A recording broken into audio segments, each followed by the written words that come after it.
6 Things You May Not Know About This Richest Comedian Charlie Chaplin. Charles Spencer Chaplin was born on April 16, 1889 in London, England. His father was a versatile singer and actor, and his mother, known by the stage name Lily Harley, was an attractive actress and singer who made a name for herself through her work in light opera. 1. Chaplin made his stage debut as a tot. As a child, Chaplin made his stage debut. Both of Chaplin's parents worked in London's music halls. He detailed how, when he was 5, his mother's voice abruptly failed in front of a gathering of noisy soldiers in his memoirs. He was then brought on stage as a replacement by the manager, or perhaps his father or one of his mother's lovers. The audience showered Chaplin with cash when he performed Jack Jones, a famous tune. When he announced that he would receive the money back before proceeding, he would have laughed a lot. When he began imitating his mother's laryngitis, he elicited even more laughs. Chaplin made his professional debut as a member of the circus a few years later of a young troupe of hoop dancers. He went on to play in a few theatrical productions, tour with vaudeville acts, and have a terrible night of stand-up comedy during which he was booed off the stage. 2. Chaplin partly grew up in an orphanage. As Chaplin's mother's health deteriorated, so did the family's finances. The situation deteriorated so much that Chaplin and his older half-brother were sent to a public boarding school for orphans and destitute children in 1896. Chaplin spent about 18 months there, the longest non-stop school he had ever received. He learned to read and write but suffered multiple humiliations, including a severe whipping and shaving his head while fighting ringworm. Shortly afterward, her mother was taken to a mental institution. His father, meanwhile, played a very minor role in his upbringing and died of alcoholism at the age of 37.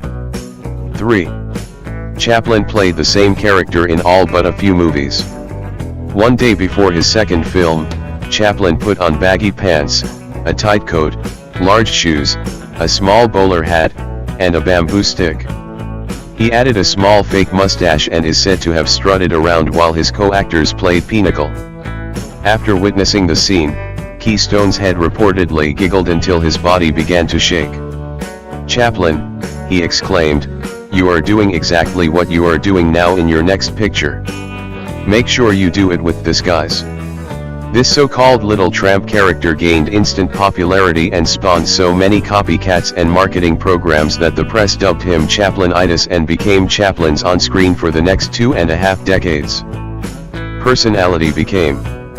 In 1914 alone he appeared in dozens of short films as the Little Tramp, most of which he directed himself. 4. Chaplin quickly became a millionaire. For $1,250 a week plus a $10,000 bonus, Chaplin moved into S&A Studios in December 1914, which touted him as the greatest comedian in the world.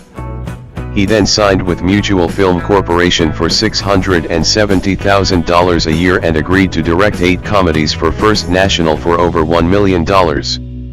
Eventually, he founded his studio in 1919 with his Hollywood icons Douglas Fairbanks, Mary Pickford, and D.W. Griffith. "I went into business for money, and art came out of it," Chaplin once said. If people are disaffected by this remark, I can't help it. It's the truth. Chaplin thrice married teenagers. In 1918, Chaplin hastily tied the knot with 17-year-old actress Mildred Harris, a decision he would be regretting soon. After the divorce, he married 16-year-old Lita Gray, another actress with whom he had a bitter separation. And in 1943, during a high-profile paternity lawsuit, Chaplin, 54, married 18-year-old Una O'Neill, to whom he had been introduced by a Hollywood agent. Eugene O'Neill, O'Neill's father, was so upset by the match that he disinherited her. This romance, unlike Chaplin's others, would last. They were married until Chaplin's death at the age of 88, and they had 8 children together. 5. The United States essentially exiled him. Although Chaplin lived in the United States for nearly 40 years, he never became an American citizen. In the meantime, he has earned a reputation as a communist sympathizer, among other things due to the satire of the machine age modern times. During the McCarthy era, he was placed under surveillance by the FBI and a Mississippi congressman requested his deportation. The U.S. government then revoked his re-entry permit in 1952 when he was traveling to England on vacation. Rather than returning to answer a committee of immigration officials, Chaplin decided to uproot his family to Switzerland. In 1972 he visited the United States only once to receive an honorary Oscar. 6. Grave robbers made off with Chaplin's remains. Just months after Chaplin's death, 2 robbers stole his coffin from a Swiss cemetery and sent his wife a ransom demand for $600,000. When she refused to pay, they reportedly threatened her children. However, the clumsy robbers were soon caught and the coffin was recovered. It was then buried in a theft-proof concrete vault. Thank you for watching and subscribe for more videos.